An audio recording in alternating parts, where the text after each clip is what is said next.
নবীর ওয়ারিস, নবীর সুন্নাত আদর্শ এবং আল্লাহর ঘর মসজিদ এগুলোর সাথে সুসম্পর্ক যত বেশি রাখবে, আল্লাহ তাআলা তার আত্মার পরিষ্কার পরিচ্ছন্নতা, দৈহিক পরিষ্কার পরিচ্ছন্নতা, আল্লাহর সান্নিধ্য এবং নৈকট্যতাকে আল্লাহ অনেক পরিমাণে উঁচু বানাই দিবেন, বৃদ্ধি বানাই দিবেন। এটা ছাড়া কখনোই সম্ভব না।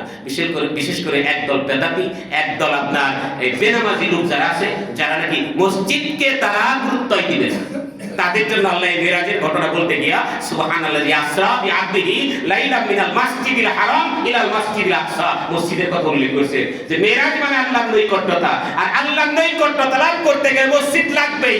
মসজিদ ছাড়া যদি কেউ আল্লাহর নৈকট্যতা দাবি করে, সে মিথ্যাবাদী, ধোঁকাবাজ বলবেন, এটা কখনোই মেনে নেওয়া যাবে না। কারণ নবীজিকে আল্লাহ তাআলা একেবারে কাছে নিয়েছে মসজিদের মাধ্যমে।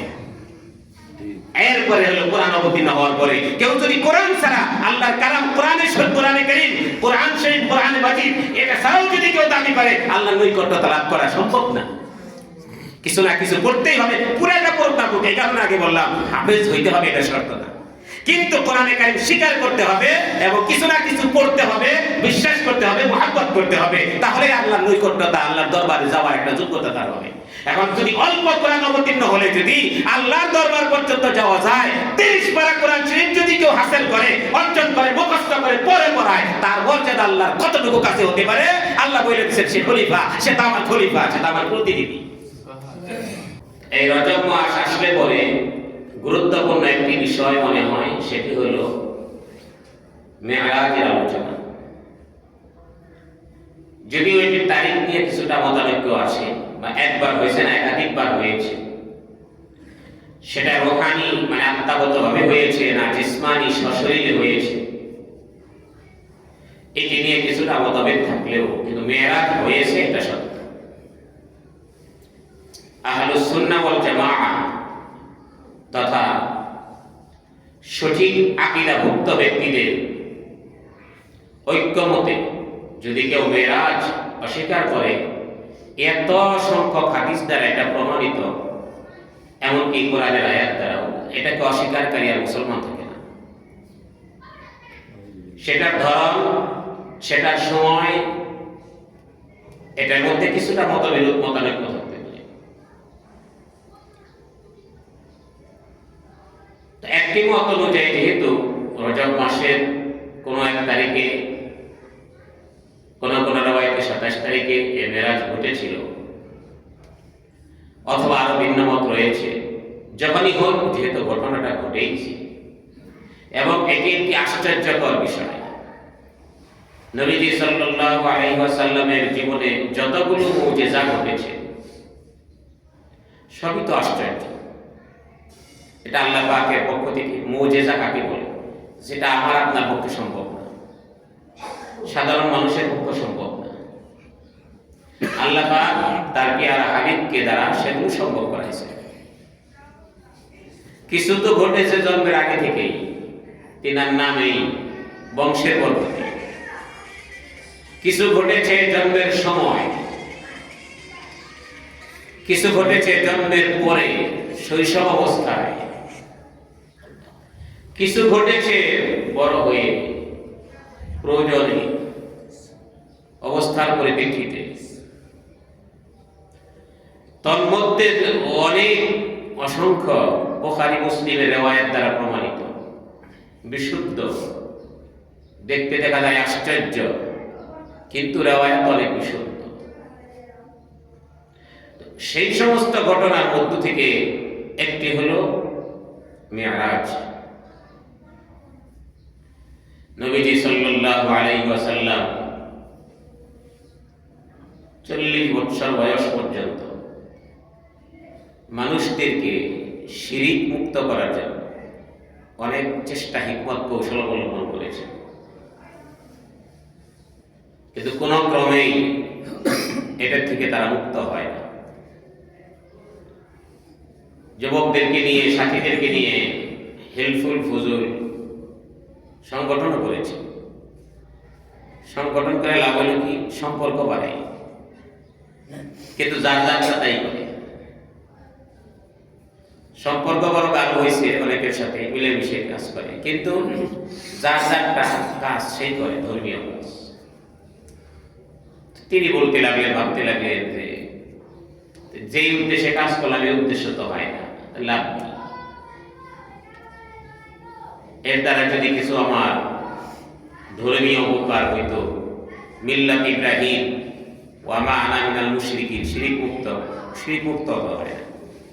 মূর্তির সামনে যাই, মূর্তি পূজা করে, মূর্তি বানাই, কান্দে লয়, লাভ। শেষ পর্যন্ত তিনি চিন্তা করলেন, না, পূর্ববর্তী নবীরা যেমন আল্লাহ পাকের কাছ থেকে কিছু পেয়েছে, গ্রন্থ এনেছে, এরকম আমার কিছু একটা ব্যবস্থা করতে হবে, আর আল্লাহর কাছে আমার জীবনকে ছুটে দিতে হবে। সেজন্য নবীজি সাল্লাল্লাহু আলাইহি ওয়াসাল্লাম হীরা গুহায় ধ্যান করা শুরু করলেন। সেখানে তিনি আল্লাহ পাকের ইবাদতে মশগুল, আল্লাহ পাকের সাক্ষাৎ, মারিফত, কিছু কথোপকথন, কিছু কালাম পাওয়া ইত্যাদির জন্য পাগল পারা হয়ে গেছে। পর্যায়ক্রমে আল্লাহ পাকের পক্ষ থেকে আল্লাহ নিজস্ব বাণী কোরআনে কারীম অবতীর্ণ করা শুরু করলেন। এই কোরআনে কারীম অবতীর্ণ হওয়া শুরু হওয়ার কিছুদিনের মধ্যেই আল্লাহ তাবারক ওয়া তাআলা তিনার হাবিবকে আল্লাহ পাকের নিকটে নেওয়ার একটি ব্যবস্থা করলেন। আল্লাহ পাকের কাছে নেওয়ার একটি ব্যবস্থা করলেন। এটা আল্লাহ তাআলা বান্দাদেরকে শিখিয়ে দিলেন যে আল্লাহ পাকের দরবার পর্যন্ত পৌঁছতে গেলে, আল্লাহর নৈকট্যতা লাভ করতে গেলে আল্লাহ পাকের বাণীর একান্ত প্রয়োজন। আল্লাহ পাকের কালাম, এটা একান্ত প্রয়োজন। আর আল্লাহ পাকের বাণী এবং কালাম তো পূর্বেও ছিল। তৌরাতও আল্লাহর বাণী, ইনজিলও আল্লাহর বাণী, জবুরও আল্লাহর বাণী, ছোট ছোট সহিফা, ছোট বড় অনেক ছিল, সেগুলো আল্লাহর বাণী। কিন্তু কোরআনে কারীম এমন একটা বাণী, কোরআনে কারীম এমন একটা বাণী, যেই বাণীটা অবতীর্ণ যার উপরে হয়েছে তাকে আল্লাহ তাআলা অন্য বাণী অবতীর্ণ হওয়া এবং গ্রহণ করনেওয়ালাদের থেকে এই বাণীর বরকতে তাকে আল্লাহ বেশি কাছে দিয়েছে, অতি কাছে। ফাদানা ফাতাদাল্লা ফাকানা কাবা কাউসাইনি আও আদনা, একেবারে নিকটে। কত নিকটে গেছেন মুফাসসিরিনে কেরাম, মুহাদ্দিসিনে কেরাম বিভিন্ন বর্ণনায় দিয়েছেন যে এত কাছে গেছেন, এত কাছে আল্লাহ পাক আমাদের নবীকে নিছেন, যত কাছে আর কোন মানুষ তো দূরের কথা, কোন নবী তো দূরের কথা, কোন ফেরেশতাও যেতে পারেনি। তবে এটার সত্যায়নে একটা বিষয় আছে, সেটা হলো আল্লাহ তাবারক ওয়া তাআলার পরে যেহেতু আমাদের নবীর স্থান, আল্লাহ পাকের নামের সাথেই যেহেতু আমাদের নবীর নাম, তাহলে নাম যেরকম কাজ তো এরকমই হওয়া দরকার। লা ইলাহা ইল্লাল্লাহ মুহাম্মাদুর রাসূলুল্লাহ, মুহাম্মাদুর রাসূলুল্লাহ, আল্লাহর রাসূল মুহাম্মদ সাল্লাল্লাহু আলাইহি ওয়াসাল্লাম সবচেয়ে কাছে। আল্লাহ তাবারক ওয়া তাআলা আমাদের নবী সাল্লাল্লাহু আলাইহি ওয়াসাল্লাম ওনাকে এত কাছে নিছেন, যত কাছে আর কেউ যেতে পারবে না। তাই তো কবি তার ভাষায় বলেছেন, জিবরাইলকে রাসূল বলেছিলেন, তুমি আর যাইবা না হুজুর, এখান থেকে যাওয়ার জন্য সরাসরি আল্লাহর পক্ষ থেকে আপনার কাছে ব্যবস্থা করা আছে, আমাদের যাইতে হবে না, আর যাওয়ার এত পারমিশন নেই। ওখানে এসে আল্লাহর সবচেয়ে নৈকট্যশীল যারা তারাই যেতে পারে, আর এইটার নৈকট্যশীলদের মধ্যে সর্বপ্রথম আপনি। अगर अक्सर मुए बरतर कराम, अगर अक्सर मुए बरतर कराम, फरुगे तजल्ली बसुजत परम।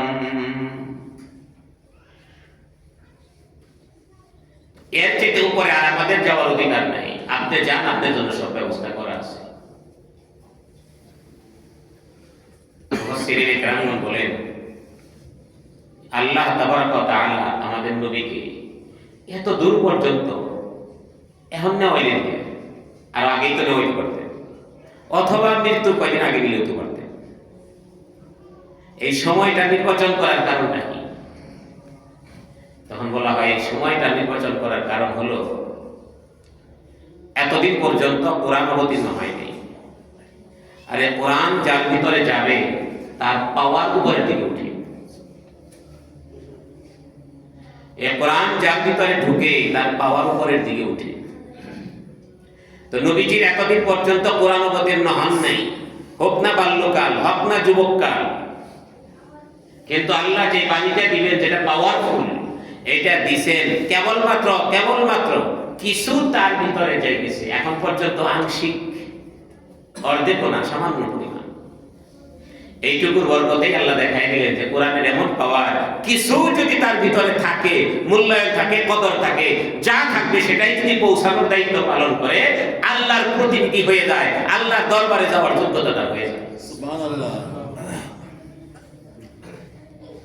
এটা দেখানোর জন্য যে কোরআনের বরকত, মেরাজে যাওয়াটা পুরাটাই কোরআনের বরকত। তবে মাধ্যম আরেকটা আছে, মাধ্যম হলো আরেকটা মসজিদ। আমরা বুঝতে পারলাম যে কোরআন অবতীর্ণ হওয়ার আগে যেহেতু মেরাজ হয় নাই, কোরআন অবতীর্ণ হওয়ার পরে মেরাজ, বোঝা গেল মেরাজে যাওয়ার জন্য। মেরাজ মানে আল্লাহ পাকের অতি কাছে, অতি নিকটে পৌঁছার মাধ্যম, আল্লাহর সান্নিধ্য নৈকট্যতা লাভ করার মাধ্যম হলো কোরআনে কারীম। আর এটার জন্য একটা উসিলা হয় হলো মসজিদ।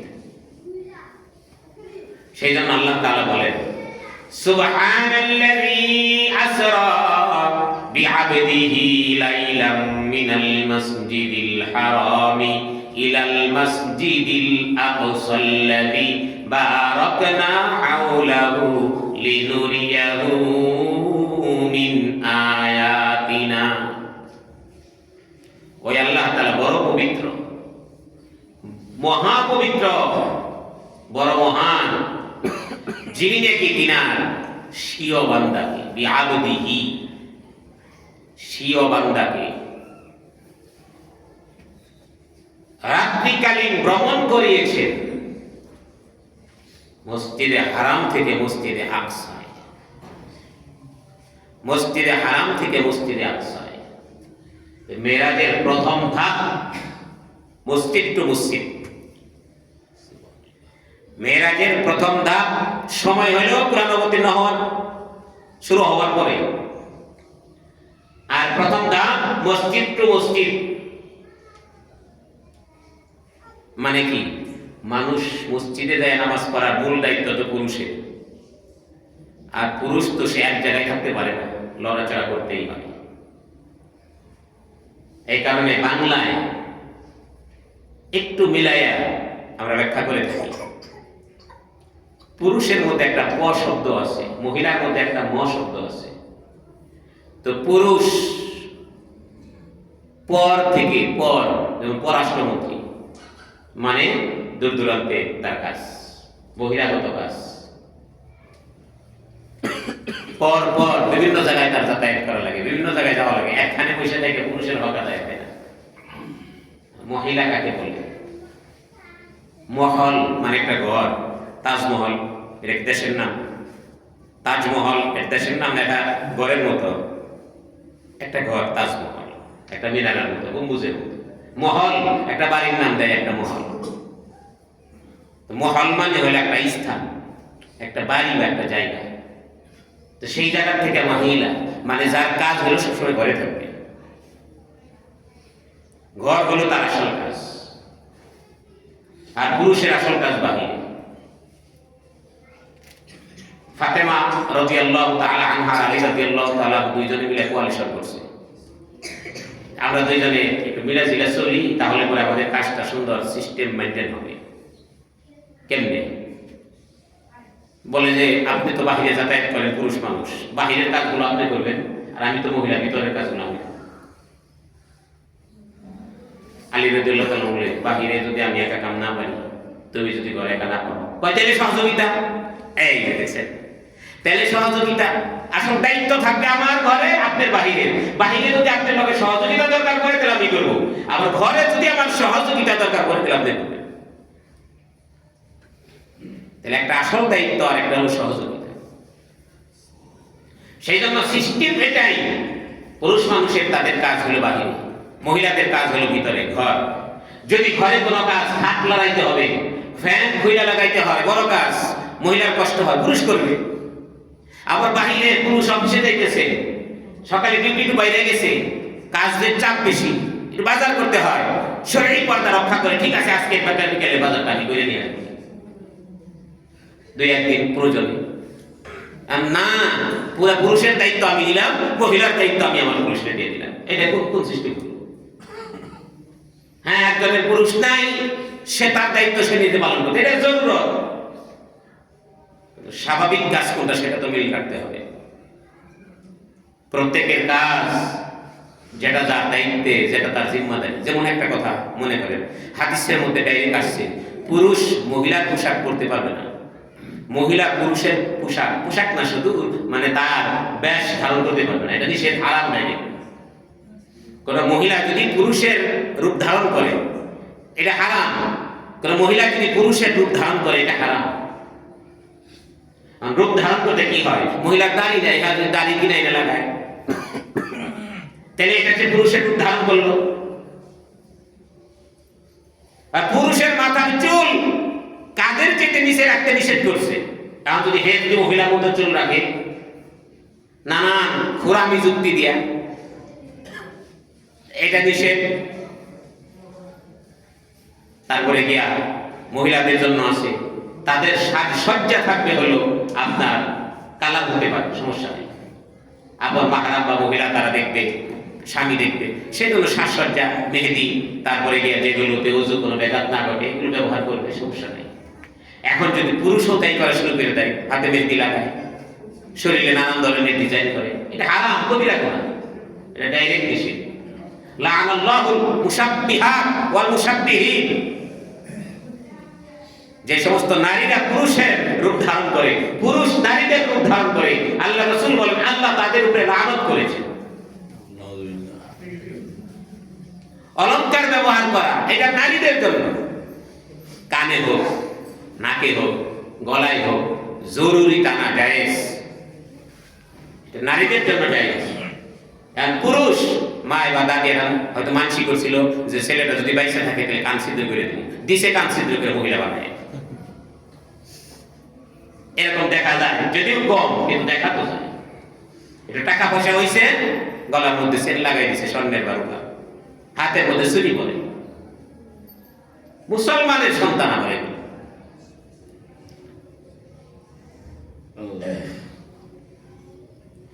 তো মুসলমান যারা হবে ধর্মীয় ক্ষেত্রে তাদের অভিভাবক বা তাদের নিজেদের একটু অভিজ্ঞতা থাকা দরকার যে কোনটা আমার করণীয়, কোনটা বর্জ্য, কি আমি করব কি করব না।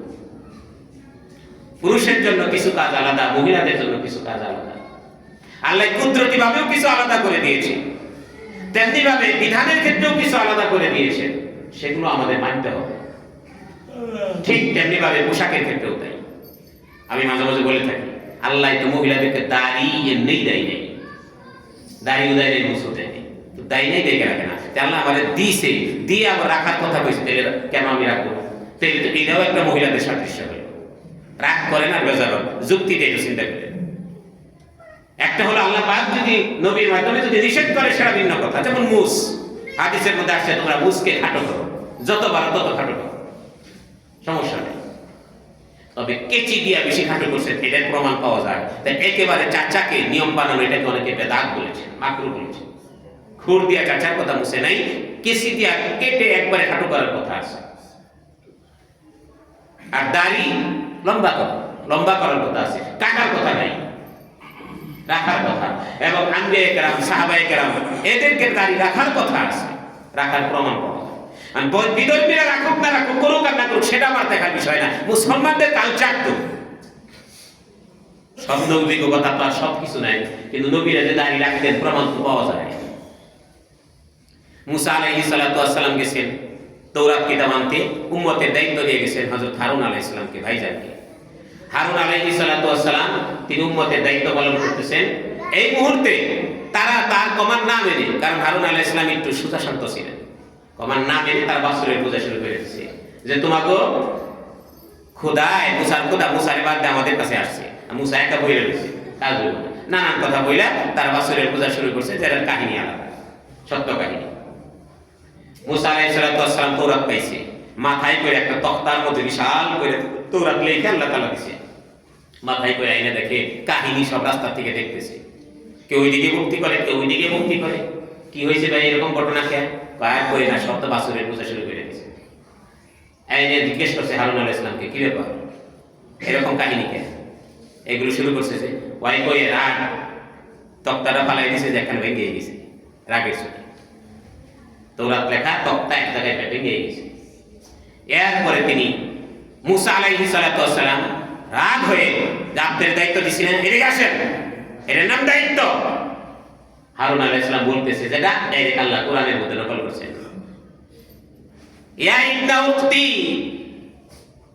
না ইয়া ইবনা উম্মি, হে আমার ভাই মায়ের ছেলে, লা তাখুজ বিলিহিয়াতি ওয়ালা বিরাসি, আমার মাথার চুল ধরে না ছেড়ে দেন, আমার দাড়িও ধরে না ছেড়ে দেন। বোঝা গেল হারুন আলাইহিস সালামের মুখে পুরো দাড়ি মুসা আলাইহিস সালাম ধরছেন, মাথায় উঠে চুল। এই কারণে দাড়ি রাখা, মাথায় পাগড়ি রাখা এটা নবীদের সুন্নাত। আবার মাঝে মাঝে কেটেছেন, মুন্ডাইছেন, খাটো করেছেন, এটাও প্রমাণ আছে। মাথার চুল তো দাড়ি লম্বা করার কথা আছে, দাড়ি খাটো করার কথা প্রমাণ শুধুমাত্র সাহাবীদের আমলের দ্বারা পাওয়া যায়, সেখানে রাসূল পাক সাল্লাল্লাহু বাধা দেন নাই। আব্দুল্লাহ ইবনে ওমর থেকে বর্ণিত আছে দাড়ি এক মুষ্টি করে ধরে নিচে কাটছেন, রাসূল বাধা দেন নাই। লম্বা করার ক্ষেত্রে সর্বনিম্ন খাটো এতটুকু প্রমাণ পাওয়া যায়। আর মাথার চুল রাসূল নিজেও মাথা মুন্ডায় দেওয়াইছেন লোক দিয়ে, আলে জাফর এদের জন্য রাসূলের মাথা মুন্ডায় দিয়েছেন, আলী রাদিয়াল্লাহু তাআলা মাথা মুন্ডাইতেন, রাসূলের সামনে রাসূল না করেন নাই। আবার খাটো করে রাখছেন, সেটাও তিনি বাধা দেন নাই। তাই মাথার চুল খাটো করা যায়, মুন্ডানো যায়, বাবরিও রাখা যায়। বাবরির তিন তরিকা শামাইলে তিরমিজি বিশুদ্ধ হাদিস গ্রন্থের মধ্যে আছে। সর্বোচ্চ হলো কাঁধ পর্যন্ত, কান পর্যন্ত হইলে কাটতেন, মাঝে মাঝে ঘাড় পর্যন্ত হইতো, এরপরে কান পর্যন্ত হইলে আবার খাটো করে ফেলতেন। এলো মাথার চুলের বৈশিষ্ট্য। কিন্তু যখন কাটতেন পুরাটা, যখন মুন্ডাইতেন পুরাটা, যখন রাখতেন পুরাটা, ছোট বড় করার অধিকার মুসলমানের নেই। মিশকাত শরীফের হাদিস কিতাবুল লিবাস, সেখানে স্পষ্ট লেখা আছে যারা নাকি মাথার চুল কোন জায়গায় কাটে আর কোন জায়গায় রাখে, হাজা হুয়া যাইতুল ইয়াহুদ, এটা মুসলমানের কালচার না, এটা ইহুদি খ্রিস্টানদের কালচার। মাথার চুল মুসলমান সন্তানদের ইচ্ছা মতন কাটিং দেয়, কোন জায়গায় ছোট কোন জায়গায় বড়, মুসলমান এইটার কোনো দলিল পাবে না। তো আমাদের আমলে সর্বসম্মতি মতানৈক্যের বিষয় অনেক আছে আমলে, সেগুলো না করে শুধু মতানৈক্যের বিষয় খুঁচায় খুঁচায় গেল, ব্যাপক হয়ে গেছে কালচার। ছোট থেকে বড় নাপিতরে এখন সমান করে কাটা বুঝেই না, আর কিছু না করলে যে সামনে বড় করে রাখবে, এটা কিন্তু মুসলমানদের চুলের কাটিং এর কালচার নয়। সব আমলের কিতাব বা মাথার চুলের আলোচনা পাইলে কিতাবের মধ্যে পাবেন। তিন তরিকায় রাখা যায়, হয় মুন্ডানো বা খাটো করা, অথবা বাবরি। বাবরির আবার তিন তরিকা, কান পর্যন্ত, ঘাট পর্যন্ত, কাঠ পর্যন্ত, এর থেকে নিচে নয়। আবার যদি কাটবে পুরাটা কাটবে, রাখলে পুরাটা রাখবে। তো যেটা বলতেছিলাম যে আল্লাহ তাবারক ওয়া তাআলা আমাদেরকে রাসূল পাক সাল্লাল্লাহু আলাইহি ওয়াসাল্লামের মাধ্যমে গোটা জীবনের আদর্শ, গোটা আমলগুলো শিখিয়ে দিয়েছে। এই আমল যদি কোনো সন্তানদেরকে আমল শিখায় দেই, আমরা যদি আমাদের আমলে যদি কম হয়, তুই একটা আমল যদি থাকে, আল্লাহ তাআলা ওই বরকতে আমাদেরকে পার করে দিবেন। সুবহানাল্লাহ। এটার একটা ঘটনা মনে হইল, মেরাজের কথা পর্যায়ক্রমে বলবনি। রাসূল পাক সাল্লাল্লাহু আলাইহি ওয়াসাল্লাম কুরআনে কারীম, আল্লাহর ইবাদত, এইগুলোই আমাদের সম্পদ। আমাদের মানুষ হইয়া মুসলমান, মুসলমান হইয়া আল্লাহর প্রিয়, এটা হওয়ার মূল মাধ্যমই মাত্র কয়েকটা জিনিস। এক নাম্বার হলো আল্লাহর কালাম, কিতাবুল্লাহ।